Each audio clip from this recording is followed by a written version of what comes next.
What's going on, everybody? This is episode 798 of the First and Frame Rate Show. I am VF Baller. Over here, we talk about Georgia Southern and Atlanta Falcons football. And the last episode I did was May 12th. And that was kind of like the end of, the football season, the off season, all this other stuff was going on. And I wanted to take a break over the summer. And now we're back. These episodes come out pretty much every Sunday night, Monday morning.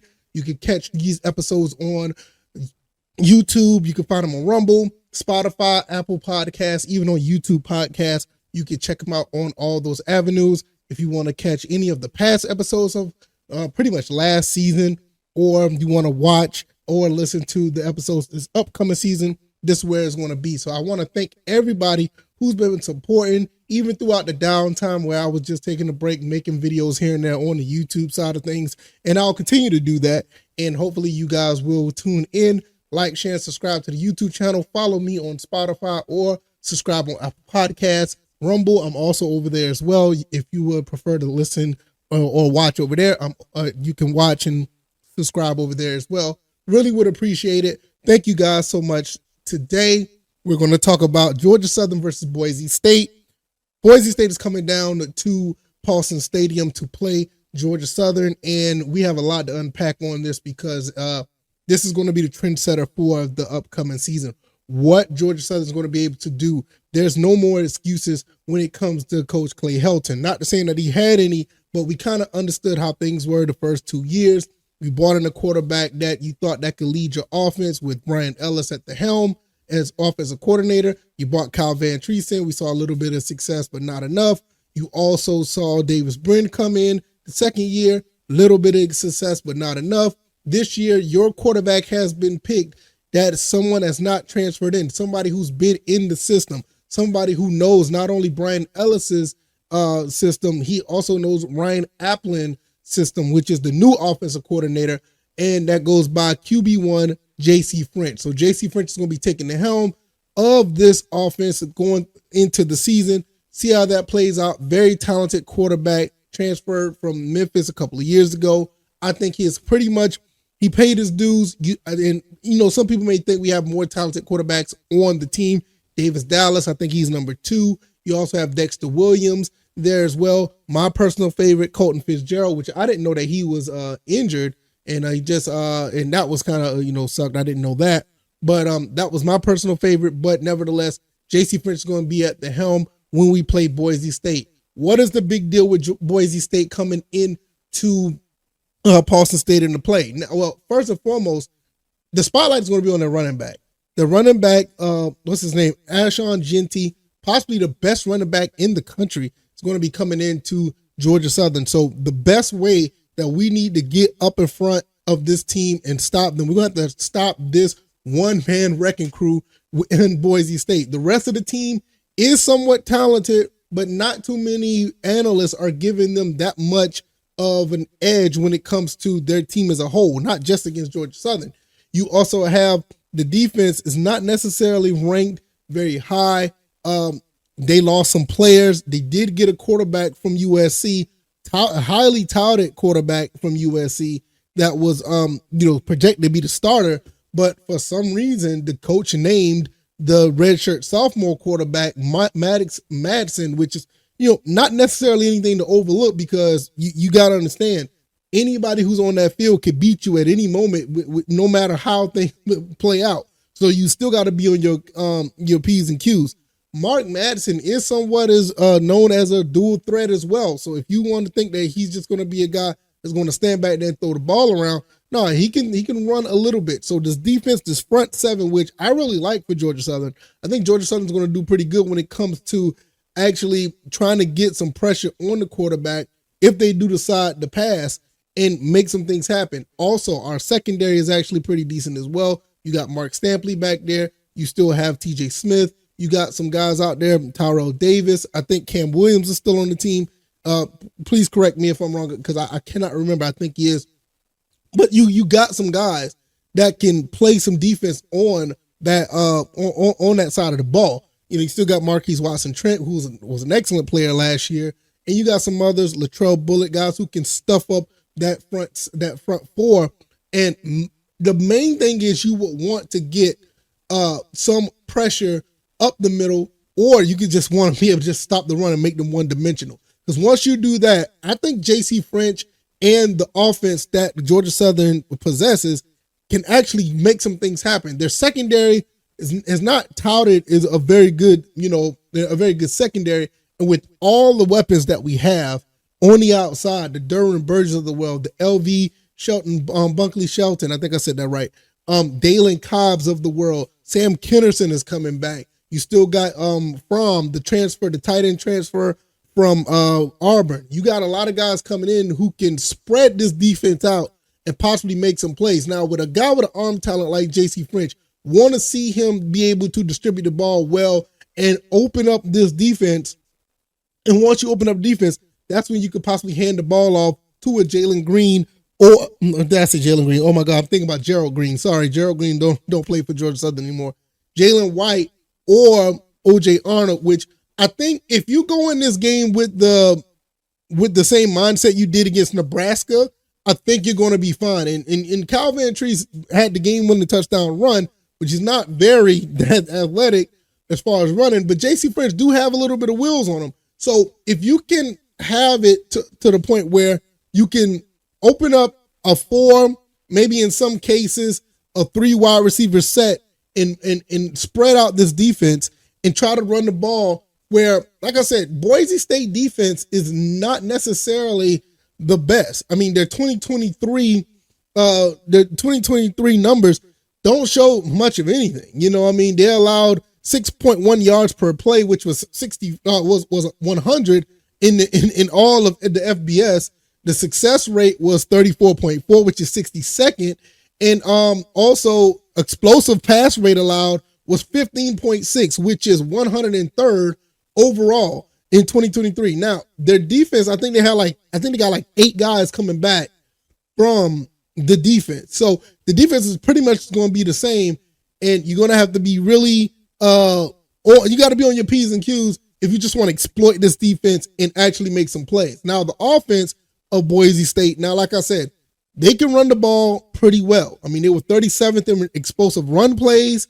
Man, they were, their successful rate of play was 18th in the country at 39.3. Yards per play is 6.5, which was tied for 16th.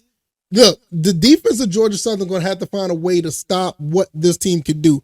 Their running back, like I said, their running back, Gentry, Genty, he's the guy that you got to worry about. He's going to be the guy that you're going to have to worry about overall. And if you can stop that and try to get a situation where they're forced to pass, I don't think they can go toe-to-toe with the offense that we can run in the passing game. The main thing is, and I said this last year, and this just reigns true, J.C. French just needs to find a way to not turn the ball over. Now, I don't think he's a turnover machine. We had one last year. No disrespect to Davis Brin, but my God, the turnovers was ridiculous. Between him and Desmond Ridder, if you're a Falcons fan like I am, you would know that we had a real big problem at quarterback. Now it looks like it's been corrected with the Falcons. It may have been corrected with Georgia Southern. I do trust J.C. French because I'm not thinking that he's a bad quarterback by no means. I think he's very talented, but you want him to live up to that hype, or you want to live up to the expectations that we all have.